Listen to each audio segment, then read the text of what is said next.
असां तव्हांखे अहिड़े मंदर जा दर्शन करण वारा आहियूं जंहिंजे अंदरि भॻवान श्री झूलेलाल साईं जी प्रतिमा आहे, उहा घोड़े ते सवार आहे। ॾाढे ई घटि जॻहियुनि ते इहा प्रतिमा लॻाई वेंदी आहे, स्थापित थींदी आहे।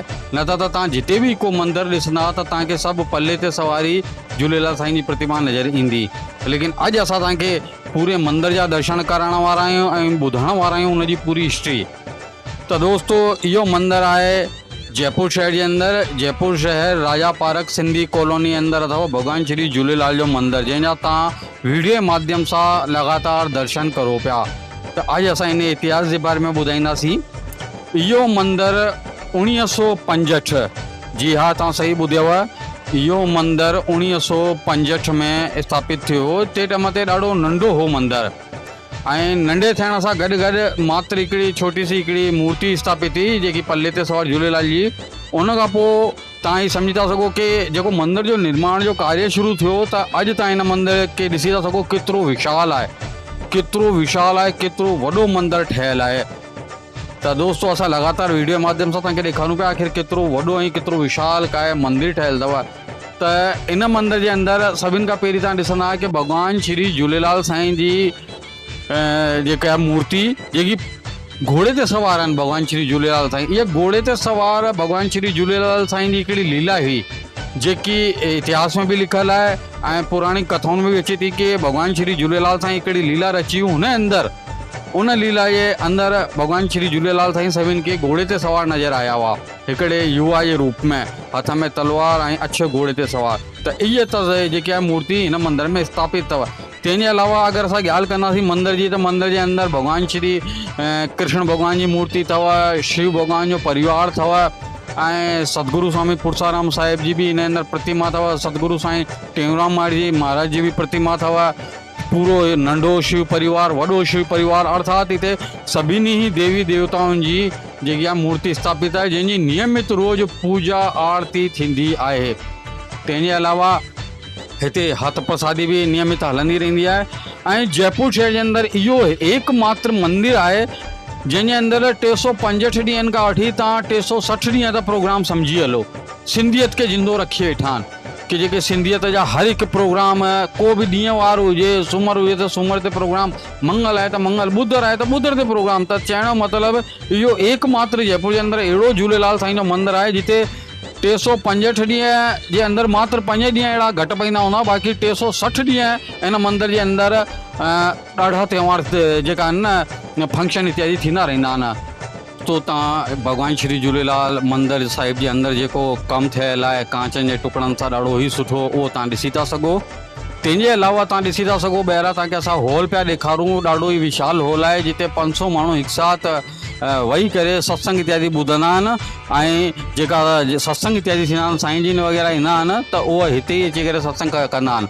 तंहिंजे अलावा हींअर हाल ई में 30-40-50 लख रुपया मंदिर लॻाए करे ऐं हिकिड़ो ॿियो वरांडो एक्स्ट्रा ठाहियो अथनि, छोकी 500 माण्हुनि खां वधीक ख़लक आई पए, रोज़ नियमित जेकी ख़लक अचे उहो ॾाढी बि अचे। त इन कारण इन्हनि हॉल खे वधाए करे ॿियो वॾो कयो आहे, ऐं लेटेस्ट में हिकिड़ी नई छत पाराई अथनि जेकी असां तव्हांखे असांजे वीडियो जे माध्यम सां ॾेखारूं था। तंहिंजे अलावा मंदिर तव्हां ॾिसी था सघो केतिरो विशाल ऐं केतिरो वॾो आहे। शायदि जयपुर शहर जे अंदरि इहो पहिरें नंबर जो मंदिर आहे जंहिंजे अंदरि भॻवान श्री झूलेलाल साईं घोड़े ते सवार आहिनि। जी हा, तव्हां बार बार दर्शन करो पिया वीडियो जे माध्यम सां। हाणे दोस्तो, अॻियां असां तव्हांखे ॾेखारूं था कि हिन मंदिर जे अंदरि जेको आहे पुठियां हिकिड़ी धर्मशाला भी अथव। जी हा, असां तव्हांखे असांजे वीडियो जे माध्यम सां ॾेखारूं था, हिकिड़ो धर्मशाला हॉल अथव जेको ॾाढे ई किफ़ायती रेट ते किराए ते उपलब्ध थींदो आहे, शादी वियांह सगाई इत्यादि लाइ करे अवेलेबल रहंदो आहे। इहो हॉल फुल AC अथव, AC वग़ैरह लॻल अथव ऐं ॾाढो ई घटि किरायो आहे। ऐं तंहिंजे अलावा तव्हां ॾिसी था सघो पुठियां हॉल जे अलावा जेकी जॻह ठहियल अथव उते डिनर वग़ैरह जी सॼी व्यवस्थाऊं आहिनि ऐं रसोई इत्यादि सभु ठहियल अथव। ऐं तव्हां जीअं इन मंदिर जे अध्यक्ष साहिब सां ॻाल्हि कंदा त हू तव्हांखे कैटरिंग वारा बि अवेलेबल कराए छॾींदा आहिनि ऐं माण्हू इत्यादि बि लॻाए ॾींदा आहिनि। तो दोस्तों तव्हां ॾिठव ही भगवान श्री झूलेलाल साईं जो मंदिर केतिरो वॾो केतिरो विशाल आहे। तंहिंजे अलावा पुठियां धर्मशाला ऐं जेका आहे हॉल इत्यादि सभु असां तव्हांखे ॾेखारियासीं। हाणे दोस्तों मां तव्हांखे ॾेखारींदुसि कि जेको चालीहा महोत्सव हली रहियो आहे उन उपलक्ष्य में मंदिर साहिब जी तरफ़ां हिकिड़ो भॻवान श्री झूलेलाल साईं जो दरबार सजल अथव। जी हाँ, असां तव्हांखे वीडियो माध्यम सां ॾेखारूं पिया भॻवान श्री झूलेलाल साईं जो दरबार। जी हाँ, तव्हां ॾिसंदा रोज़ इन अंदरि नियमित पूजा आराधना आरती इत्यादि अखा पल्ला सभु नियमित तरीक़े सां थींदा रहंदा आहिनि। ऐं हिन अंदरि हिकिड़ी नेम प्लेट लॻंदी अथव, रोज़ हिकिड़ी प्लेट चेंज थींदी आहे। मतिलबु हिकिड़ो चइजे न कि अॼु पहिरियों ॾींहुं चालीहा साहिब जो, अॼु ॿियो ॾींहुं, अॼु टियों ॾींहुं। इहो ई व्हाट्सएप जे माध्यम सां, इहे ई सोशल मीडिया माध्यम सां ऐं इहे ई ॻाल्हि सेम हुते हिकिड़ी प्लेट जे मथां थींदो आहे लिखियलु कि अॼु टियों ॾींहुं चालीहा साहिब जो थी रहियो आहे, अॼु चोथों ॾींहुं। जंहिंसां कि जेका विर्त कंदा आहिनि न, जेका उपवास कंदा आहिनि, जेको चालीहा साहिब खे मञंदा आहिनि ऐं जेको इन जी आराधना कंदा आहिनि चालीहा साहिब जी, त उन्हनि खे सहुलियत रहंदी आहे कि अॼु 4 ॾींहं पूरा थी विया या 5 ॾींहं पूरा थी विया या 6 ॾींहं कंप्लीट थी विया आहिनि। तो दोस्तों तव्हां ॾिसंदा हूंदा लगातार असां तव्हांखे असांजे वीडियो माध्यम सां इहो पूरो जेको आहे भॻवान श्री झूलेलाल साईं जो दरबार पिया ॾेखारियूं।